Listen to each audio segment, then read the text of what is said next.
Okay, so let's go ahead with more questions on electrostatics. Question number 17th, 2002 में आया था ये question. So, and of course we are solving for NEET now. If identical charges minus q are placed at each corner of a cube of side B, then the electric potential energy of charge plus q which is placed at the center of the cube will be. Question बहुत simple है, provided you know the trick of solving this. So I will just explain you the question and then I will tell you how to solve it in a shortcut way. So you have a cube. Okay, that's also okay. So you have a cube. ये हो गया cube. अब cube के हर एक corner पे पहले cube draw कर लेने दो. So we have a cube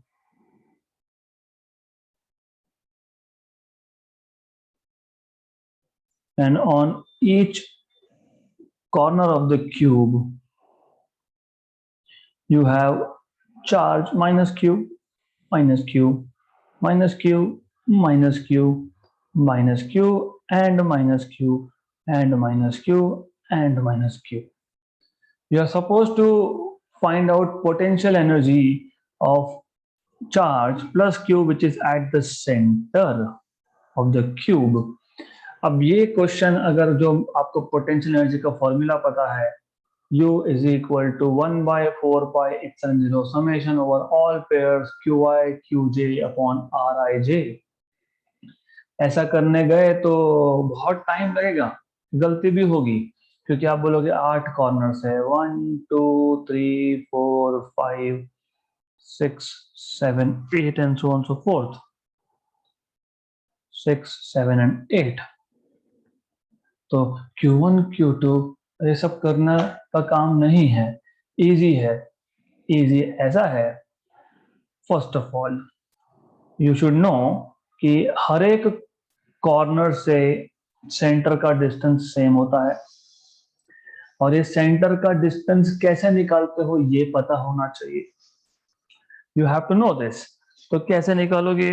first of all you should know, देखो ये बहुत इंपॉर्टेंट है, this is really really important.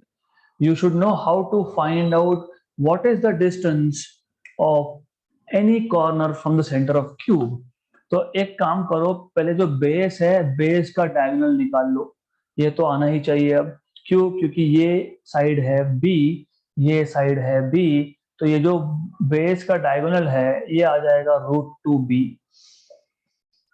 Okay, b square plus b square, क्योंकि these two sides are perpendicular. तो ये जो डायगोनल है, बेस का डायगोनल जो है वो हाइपोटेन्यूस हो गया, तो वो 2b स्क्वायर होगा, तो उसका स्क्वायर रूट √2b होगा. तो ये पता होना चाहिए. अब आपको ये पता होना चाहिए that from one two another and ये जो डायगोनल है ये कैसे निकालते हैं. Now you already know this is b और नीचे √2b है. ओके, तो ये जो डायगोनल मैं यहाँ ड्रॉ किया है मैंने, ये diagonal this is hypotenuse. Okay, तो b square plus √2b square मतलब b square plus 2b square 3b square, तो ये √3b आएगा. तो टोटल जो डायगोनल है वो √3b आ गया. अब सेंटर से कॉर्नर ये हाफ डायगोनल होता है, मतलब सेंटर से कॉर्नर जो आएगा वो हाफ डायगोनल आएगा. तो you should know how to find out that thing. तो मैं तो अभी बता दिया मैंने, but you should know this. तो you are suppose to know this. Okay, तो ये आपको basically what you are suppose to do is just to know. ये सब मैंने बताया कैसे आया, क्या आया. So I will just erase this from here.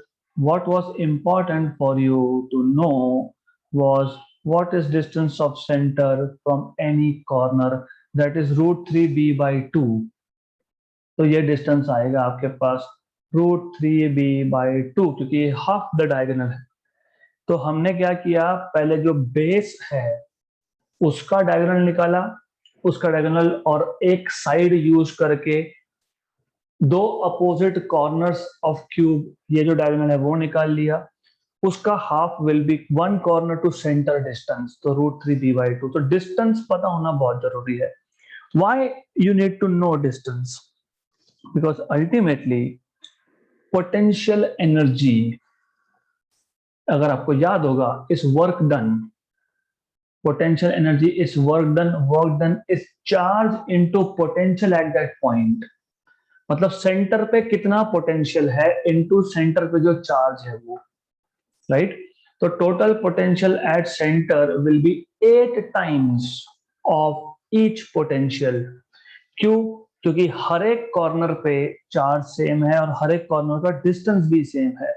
तो what you can say is that, आप बोल सकते हो V0 is V1 plus V2 plus V3 plus V4 up to V8, क्योंकि आठों के आठों कॉर्नर पे सेम चार्ज था और उसका डिस्टेंस भी सेंटर से सेम था। But you will say V1 equal to V2 equal to V3 equal to V8 equal to, and as you know this is equal to KQ by distance।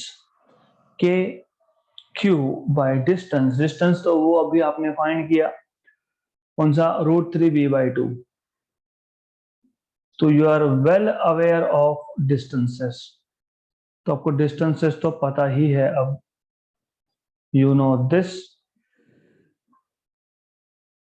You know this and you know distance.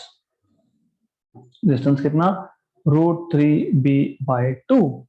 इसका मतलब total potential at the centre O is 8 times of V, है ना, 8 times of V। क्योंकि मैंने बताया ये V1 V2 V3 V4 V5 V6 V7 V8 they are all equal and let us say V। तो ये आ जाएगा 8 times of V, 8 times of K, और Q था माइनस, तो minus Q by distance was √3b/2। Okay, तो ये bye 2 भी ऊपर जाएगा तो -16KQ/√3b आएगा, right. Therefore potential energy is charge into potential. What is charge? Charge के बारे में कोई इंफॉर्मेशन दिया है क्या हमको?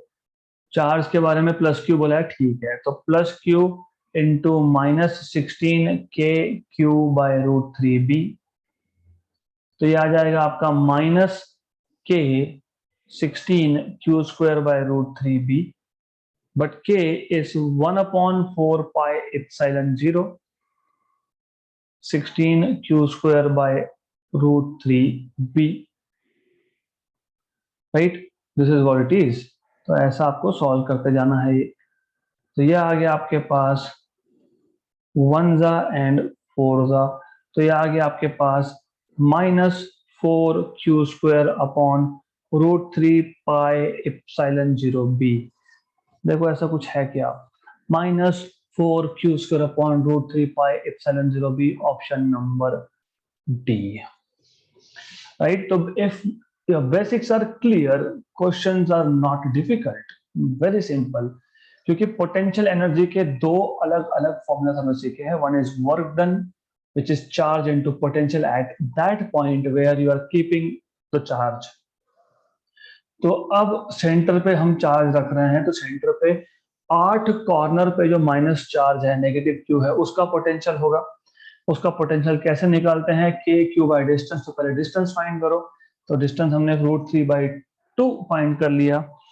फिर क्योंकि चार्ज हर एक कॉर्नर पे सेम है और डिस्टेंस हर एक कॉर्नर का सेंटर से सेम ही होता है, तो you have 8 times of V as a total potential at the centre. तो टोटल पोटेंशियल मिल गया, तो आपको मिल जाएगा Q इंटू V0 से पोटेंशियल एनर्जी सिर्फ K की जगह पे आप 1/4πε0 सब्स्टिट्यूट करोगे। This is how you need to work out. Next question, question number 18। Two charges Q1 and Q2 are placed 30 centimetre apart as shown in figure. तो आपके पास Q1 Q2 ये एक चार्ज है, ये एक चार्ज है जो 30 सेंटीमीटर फ्रॉम ईच अदर है, right. A third charge Q3 is moved along the arc of circle of radius 40 centimeter from C to D। तीसरे चार्ज को आप ऐसा मूव कर रहे हो along the arc of circle, okay. तो basically जिसका रेडियस 40 है, तो इसका मतलब ये डिस्टेंस 40 हो जाएगा। A to D distance will be 40, A to B 30 है, A to D 40 है, मतलब ये आ गया 10 centimetre B to D distance. This is important, okay. The change in potential energy of the system is Q3 Q3K upon 4 pi epsilon 0। What is value of K? ऐसा पूछा है आपको।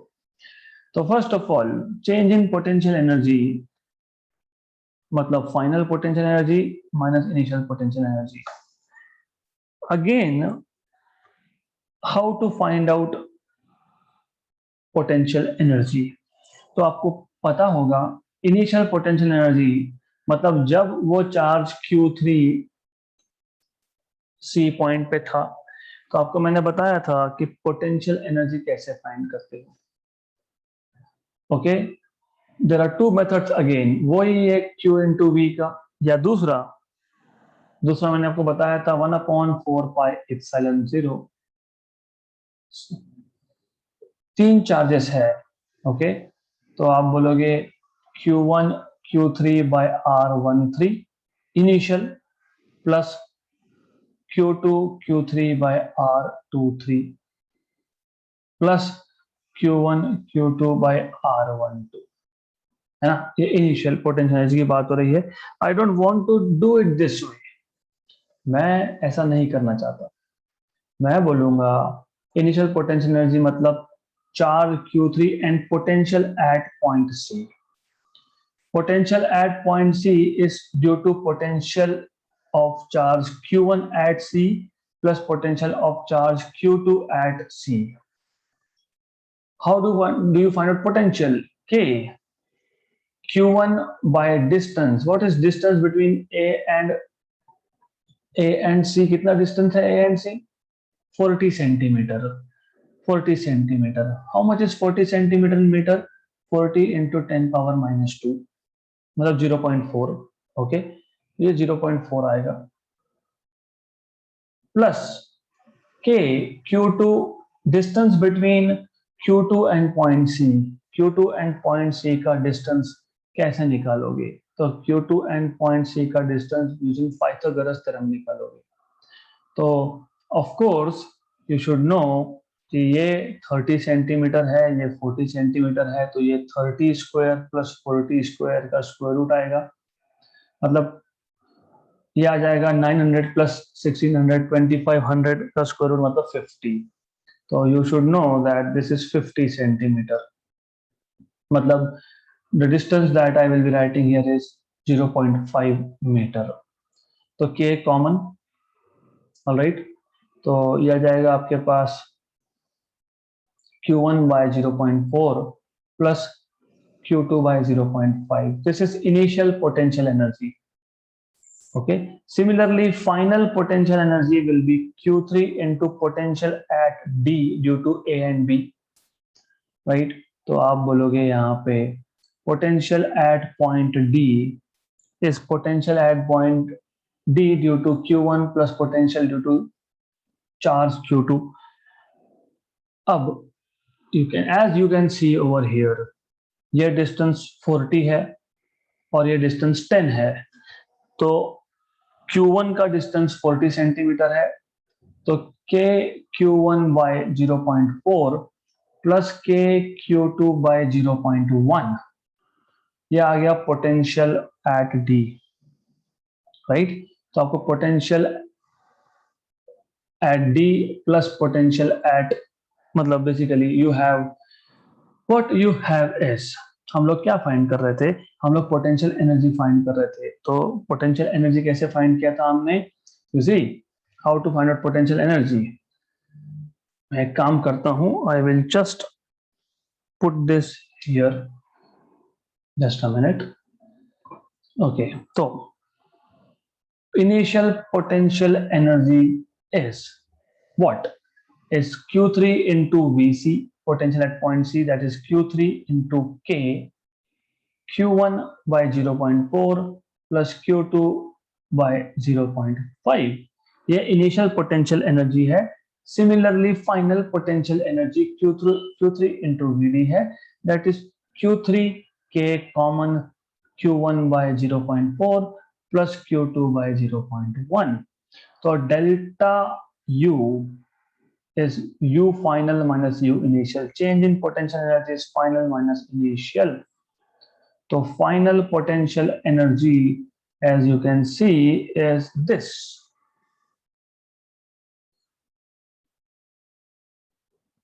Okay, minus initial potential energy, as you already know, is this.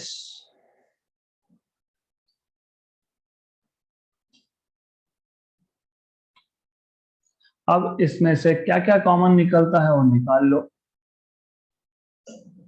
Q3 के common निकलेगा, Q1 by 0.4 plus Q2 by 0.1 minus Q1 by 0.4 minus Q2 by 0.5. तो ये और ये तो कंप्लीटली कैंसल आउट हो गया, तो आपको मिल जाएगा Q3 के Q2 भी common 1/0.1 minus 1/0.5, right? So you will have this as Q2 Q3K 0.5 minus 0.1 upon 0.5 into 0.1. This is nothing but Q2 Q3K 0.4 upon 0.1 into 0.5, right? तो 0.4 by 0.1 का पॉइंट हटा दो, Q2 Q3 Q4 Q2 Q3K into 4 upon 0.5 is half. ये half ऊपर जाएगा तो 8 हो जाएगा. तो this is 8 times of Q2 Q3K.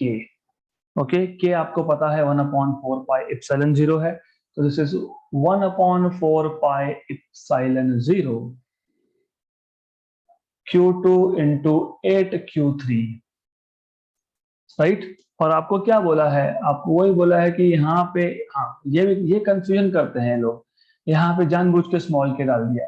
तो मैं एक काम करूंगा, जहां जहां मैंने के यूज किया है मैं वो कैपिटल के लिखने वाला हूँ. तो दिस इज कैपिटल के बाय द वे, क्योंकि अदरवाइज फिर आप बोलोगे ये कि और वो कि में कंफ्यूजन हो रहा है.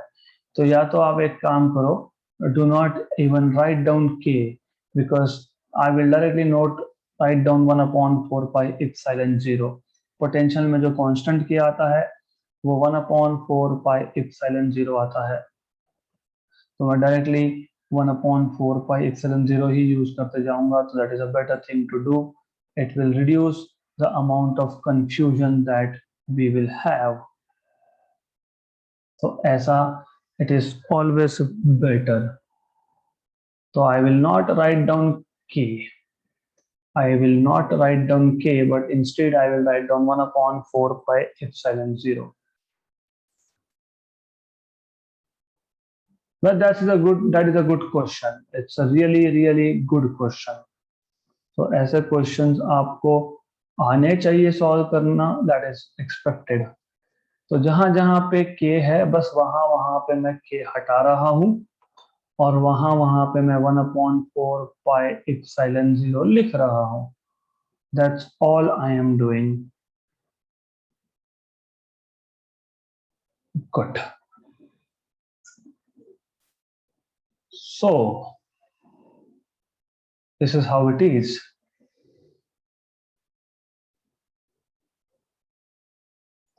ओके, नाउ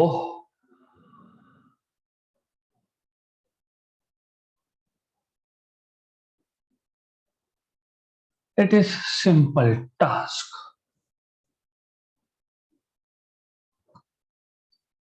तो ये जो आपको 1/4 पाई एप्सिलॉन 0 हर जगह पे लिखना पड़ेगा, क्योंकि जो हमें गिवन इक्वेशन दिया है उसमें भी k था, तो I don't want you to get confuse between symbols, that's it. ये आ गया आपका चेंज इन पोटेंशियल एनर्जी। अब आप बोलोगे comparing with what is given to you, comparing with, they have told you that change in potential energy is q3, comparing with delta u equal to q3 upon 4 pi epsilon 0 into k। तो आपको सिर्फ compare करना है इन दोनों equations को, 3 here and 2 over here. इसको compare करोगे तो आपको मिलेगा k equal to 8 times of Q2, right. तो that's it, 8 times of Q2 आना ही चाहिए, ऑप्शन नंबर ए में है। Was a very good question, little lengthy but a good question। तो आपने क्या किया, आपने सी पॉइंट पे पोटेंशियल निकाल लिया, मल्टीप्लाई बाय Q3 करके पोटेंशियल एनर्जी मिल गया। डी पॉइंट पे पोटेंशियल निकाल लिया, मल्टीप्लाई बाय Q3 करके पोटेंशियल एनर्जी मिल गया। दोनों का डिफरेंस लिया और जो गिवन है हमको Q3 k by 4π0, इससे कंपेयर कर लिया तो आपको मिल गया k equal to 8 times of Q2। Okay, अगला क्वेश्चन, वेरी गुड क्वेश्चन, क्योंकि graphical questions are also important. Two thin dielectric slabs of dielectric constant K1 and K2, where K1 is less than K2, are inserted between the plates of a parallel plate capacitor as shown in figure. The variation of electric field E between the plates with distance d as measured from the plate P is correctly shown by which of the following figure? हमारे पास ये यहाँ पे we have capacitor के दो plates हैं हमारे पास, P and Q, something like this. Okay, then you have two dielectric slabs with dielectric constants K1 and K2। तो ये डाइलेक्ट्रिक स्लैब है, ये एक स्लैब है। एक दूसरा स्लैब मैं दिखा देता हूं यहाँ पे, this is another slab, late us से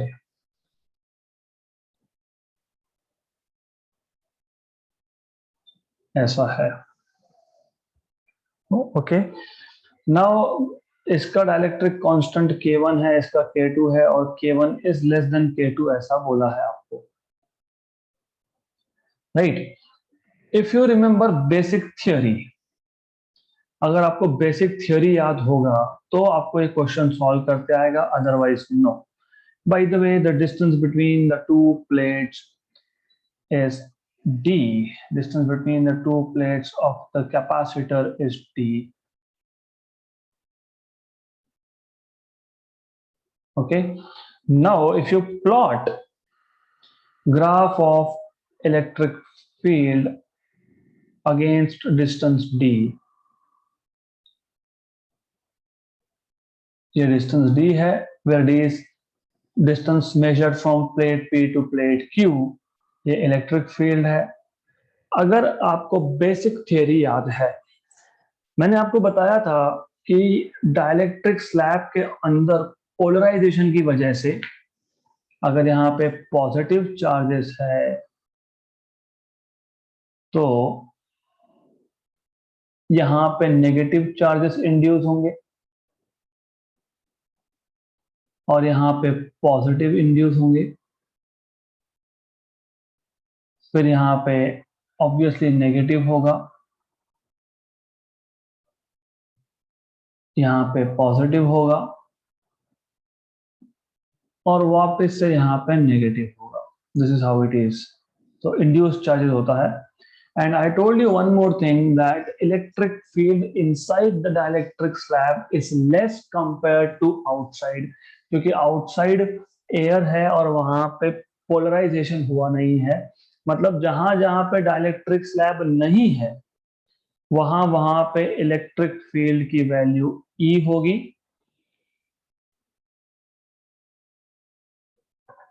ओके, राइट। और जहां जहां पे डाइलेक्ट्रिक स्लैब है वहां पे इलेक्ट्रिक फील्ड की वैल्यू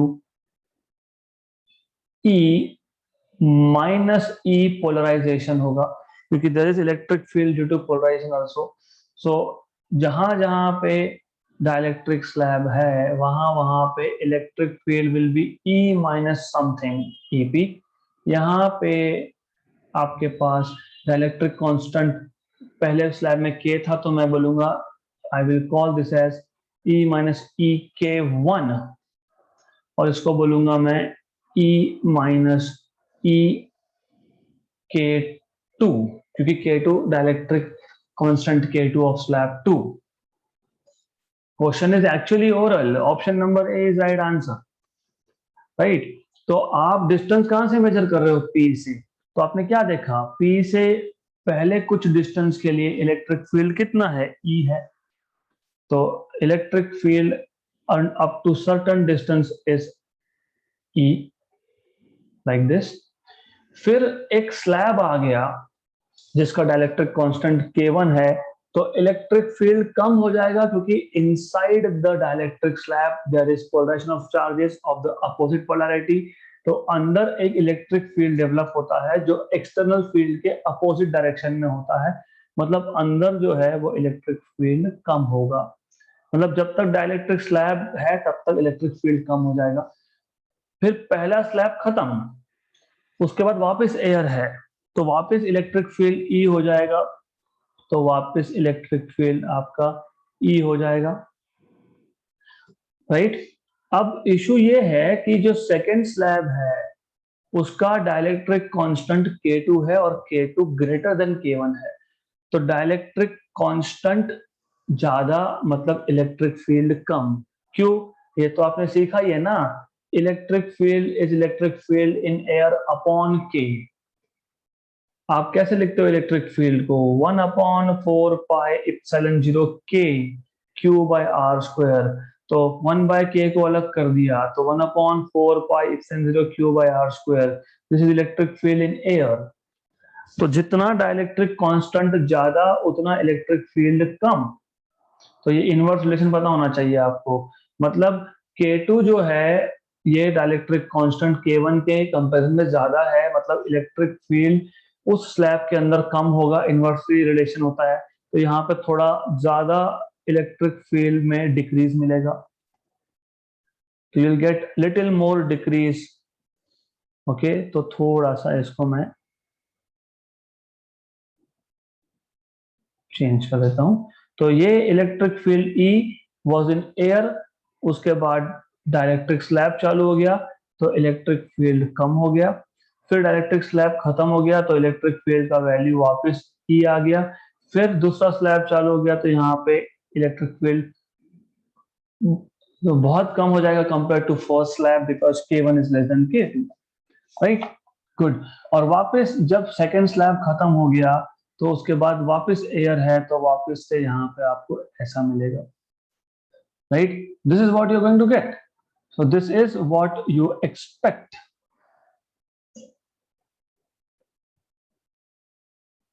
तो ऐसा आपका एक्सपेक्टेशन है, राइट। तो ये आ गया आपका option number A. This is very good question, because ऐसे क्वेश्चंस होने चाहिए। दिस चेक्स योर अंडरस्टैंडिंग की आपको सच में टॉपिक समझा है कि नहीं। Look, option number A, excellent. तो ऐसे टाइप के questions I am expecting that you will be able to solve. बहुत अच्छा क्वेश्चन था, ओरल था बाय द वे क्वेश्चन। अगला question is joke and again oral question. तो क्या बोला है आपको? The diagram below shows region of equipotential. Okay, a positive charge is moved from A to B in each diagram, A से B, A से B, okay, A से B। अभी देखो क्या है कि पहले डायग्राम में पाथ बताया है आपको कि आप A से B ऐसा लेके जाओगे, दूसरे डायग्राम में पाथ नहीं बताया, तीसरे डायग्राम में पाथ नहीं बताया, चौथे डायग्राम में भी पाथ नहीं बताया। तो कैसे ले जा रहे हैं पता नहीं, स्ट्रेट लाइन नहीं पता नहीं, वी डोंट नो, ऐसा we don't know. Okay, right. यहाँ पे भी वी डोंट नो कैसा ले जा रहे हैं उसको, we don't know. We need not to know, जरूरत ही नहीं है हमको। इक्वी पोटेंशियल, ये याद रखना। सो पॉजिटिव चार्ज को जब आप ए से बी मूव कर रहे हो तो maximum work is required to move Q in figure 3, मतलब यहां पे मैक्सिमम वर्क लगेगा। In all 4 cases the work done is the same. Okay, चारों केसेस में वर्क डन सेम होगा। Minimum work is required to move charge Q in figure 1, यहाँ पे minimum work लगेगा क्योंकि स्ट्रेट लाइन है इसलिए ऐसा बोल रहे होंगे वो। Maximum work is required to move in figure 2, maximum work यहाँ पे होगा। In reality, you have option number B as the right answer. Why? Because ultimately work done is charge into difference of potential, मतलब charge into final potential minus initial potential। और जब equipotential surfaces आपको बताए हैं, ये equipotential region है, तो in any case you see potential difference, potential difference कितना है यही मैटर करेगा, राइट? तो this is what it is going to matter. So that's it. तो हर एक केस में potential between 2 points is the same, right? तो ये जैसे यहाँ पे ए ये 10 वोल्ट पे है, ये बी 40 वोल्ट पे, डिफरेंस कितना? 30 वोल्ट। ओके, जैसे यहाँ पे ये 10 वोल्ट पे है, ये 40 वोल्ट पे, डिफरेंस कितना? 30 वोल्ट। ये 10 वोल्ट पे है, ये 40 वोल्ट पे, डिफरेंस कितना? 30 वोल्ट। ये 10 वोल्ट पे है, ये 40 वोल्ट पे है, डिफरेंस कितना? 30 वोल्ट। तो जब potential difference in each case is 30, but delta V, which is VB minus VA, is 30 volt in all the cases. Hence, work done will be same in all the cases. Work done will be the same in all the cases. Option number B. Okay, right? So as you should know, work done depends on what charge you are moving and difference of potential between 2 points. Okay, तो difference of potential same है और आप एक positive charge को move कर रहे हो तो work done will be the same. Okay, we are not talking about how electric field is there, we don't care. A और बी का पोटेंशियल डिफरेंस सेम है, यस। चारों केसेस में सेम चार्ज को मूव कर रहे हो, yes. That's all, that is all you need to know. That's it, आपको इतना ही पता होना चाहिए। This is all what is required to know. अगला question, an electron is moving in a circular path under the influence of transverse magnetic field of 3.57 into 10 power minus 2 Tesla. If the value of E by M is 1.676 into 10 power 11 coulomb per kg, the frequency of revolution is। ये question जो है it does not belong to this particular chapter, so I will better not take it। ये हम जब magnetic effect of electric current की बात करेंगे उसमें देखेंगे। ओके, सो अगला question, question number 23rd। An electron falls from rest through a vertical distance h in uniform and vertically upward directed electric field। तो आपके पास एक vertically and upward directed electric field है। आपको at this stage my expectation is that you know electric field is directed from positive to negative। तो electric field का direction you should know it is from positive to negative। There is an electron which is falling, okay, which is falling, and it falls through a distance h। So the electron over here falls through a distance h, right? Okay, the direction of electric field is now reversed. अभी आपने क्या किया, अभी आपने जो electric field लिया था इसके डायरेक्शन को आपने रिवर्स कर दिया. So what you are doing is you are reversing the direction of electric field. Okay, right.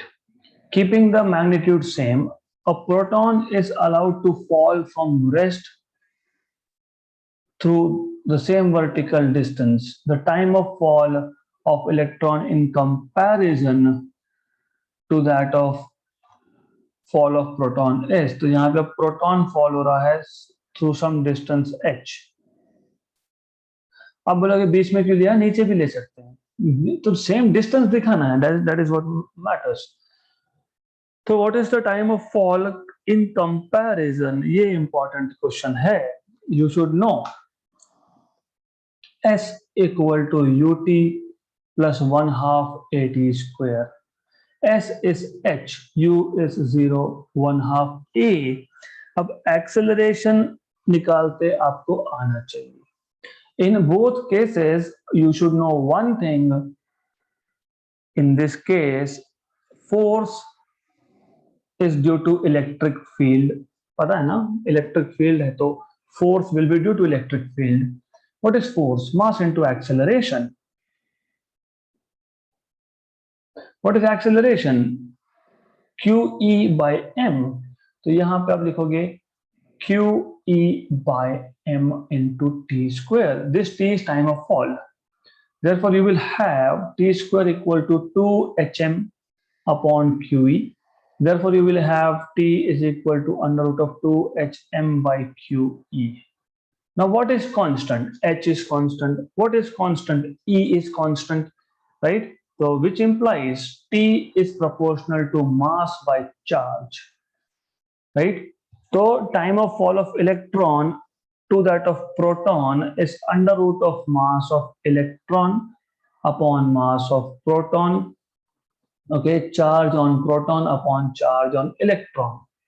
Well, charges भी same है क्योंकि प्रोटॉन पे चार्ज सेम ही होता है एज कंपेयर टू इलेक्ट्रॉन, सिर्फ इलेक्ट्रॉन पे नेगेटिव चार्ज होता है. तो what I will do is मैं ये भी यहां से हटा दूंगा. मैं बोलूंगा कि चलो H कांस्टेंट है, चार्ज कांस्टेंट है, 2 कांस्टेंट है, E कांस्टेंट है, तो T is just proportional to mass. Okay, तो mass of electron to that of proton आपको पता होना चाहिए.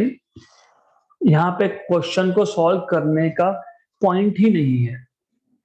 ओके, तो बेसिकली ये आपको रेशो मिल गया. आपको पूछा क्या है, आपको पूछा है कि time of fall of electron will be greater than, less than, equal to. तो what you should know is we know that mass of electron is less than mass of proton. So mass of electron upon mass of proton is less than 1. Therefore, square root of mass of electron to root of mass of proton is less than square root of 1, which is less than 1. Because square root of 1 is 1. उससे छोटा. Okay. So therefore, you know, time of fall of electron to that of proton, ये जो था ये equal to root of me by mp था. Okay, ये less than 1 है. therefore time of fall of electron is less than time of fall of proton. तो time of fall of electron is smaller. तो option number A, it is not greater, it is not equal, it is smaller. Option number A. तो this is how you are supposed to solve that question. Very interesting. क्या था, कुछ नहीं था. s equal to ut plus 1/2 at square, but force is q into e. So mass into acceleration is equal to q into e. Acceleration is qe by m. Very good. Rest से start हुआ, u0 था, a की जगह पे qe by m डाला है. Time of fall का equation मिला है, उसमें h कांस्टेंट है, उसमें q कांस्टेंट है, उसमें e कांस्टेंट है. तो time of fall is proportional to root m. तो time of fall of electron to that of proton is root of me by mp. But me is less than mp, तो me by mp is less than 1. This is how you're supposed to solve. Khatam. Option number A. Okay, so that's it for today. We are going to stop at this point.